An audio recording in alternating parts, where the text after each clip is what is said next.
औज़ुबिल्लाहिमिनश्शैतानिर्रजीम बिस्मिल्लाहिर्रहमानिर्रहीम।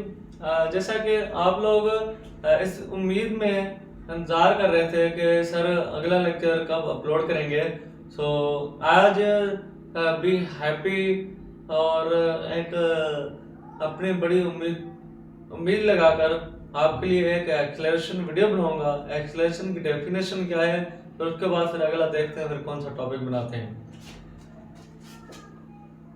सबसे पहले सवाल ये पैदा होता है कि एक्सेलरेशन होता क्या है। एक्सेलरेशन के हवाले से जानना चाहेंगे। बेटा, एक्सेलरेशन वो ऐसी चीज है कि एक नॉर्मल रफ्तार, दूसरा आता है तेज रफ्तार। यानी कि जो नॉर्मल रफ्तार है उन दोनों डायरेक्शन का और दोनों चीजों के दरमियान में और 2 पॉइंट्स के दरमियान में हम क्या मालूम करते हैं, एक वेलोसिटी, लेकिन टाइम के लिहाज से इनिशियल और फाइनल वेलोसिटी यहाँ पे पॉइंट रखी गई है।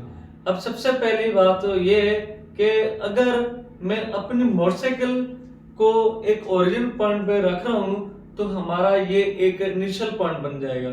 तो फाइनल वेलोसिटी वो होगा जो ओरिजिन पॉइंट से हटकर जो अगली पोजीशन पर उसने जब ब्रेक लगाई तो इन दोनों पॉइंट्स के दरमियान में एक चेंजिंग आएगी, लेकिन ये टाइम के लिहाज से। तो हम उसकी डेफिनेशन लिखेंगे।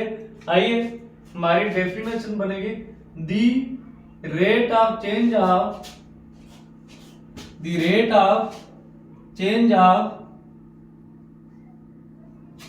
Velocity with respect to interval of time। ये होगी इसकी definition.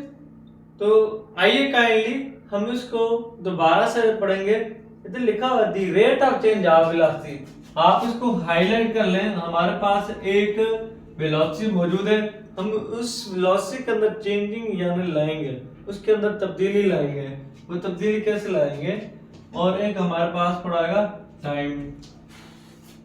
As we know that, जैसा कि हम जानते हैं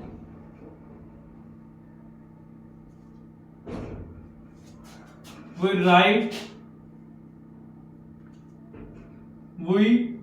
write as a mathematical form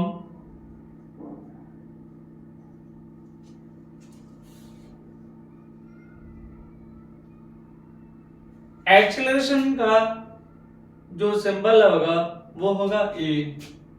क्या होगा? A equal to delta v over T.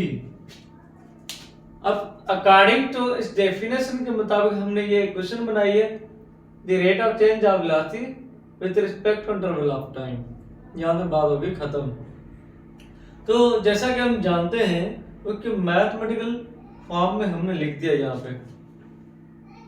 तो एक्सेलरेशन का जो सिंबल होगा वो होगा स्मॉल ए। ये ना हो तो आप लोग क्या करेंगे, एक कैपिटल ए लिख दें। कैपिटल ए फिर एक अलग एक सिंबल बन जाएगा, वो करंट का एम्पियर, यानी कि करंट का ऐसा यूनिट हो जाएगा एम्पियर।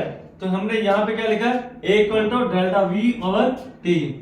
अब हमारे पास जो चेंज ऑफ वेलोसिटी जो आ रहा है क्या होगा, यानी कि डेल्टा वी यहाँ पे बराबर है। पहले आप लोग इसको हाईलाइट कर लें, यानी कि दो चीजों के दरमियान में फर्क मालूम करने के लिए हम डेल्टा वी लिखा है।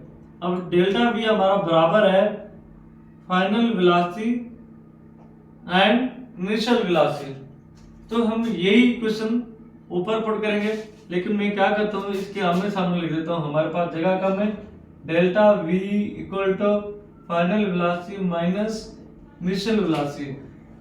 अब क्या होता है, जब भी दो वेरिएबल्स आपस में काटा कर रहे होते हैं, जब भी दो कांस्टेंट आपस में काटा करेंगे तो पहले बड़ा रखेंगे और एक छोटा रखेंगे। तो हमारे पास क्या आ जाएगा, a equal to final velocity minus initial velocity और टाइम, ये इक्वेशन बन गया हमारी।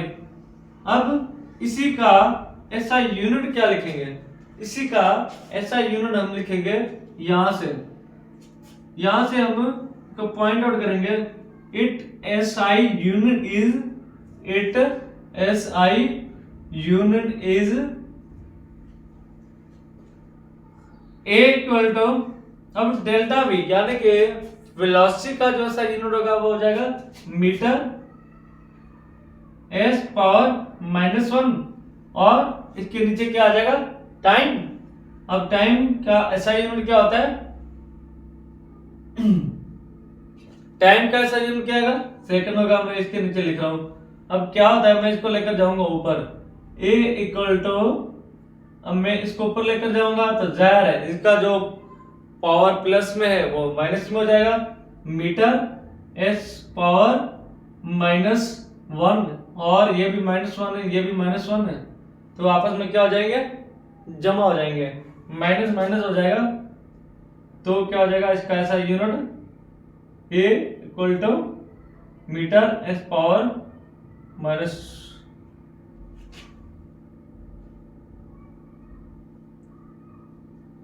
ये हो गया मीटर एस पावर -2 हो गया, यानी कि इसका ऐसा यूनिट हो गया मीटर एस पावर -2, या फिर हम कह सकते हैं एक्सेलरेशन इक्वल टू मीटर पर सेकंड स्क्वायर।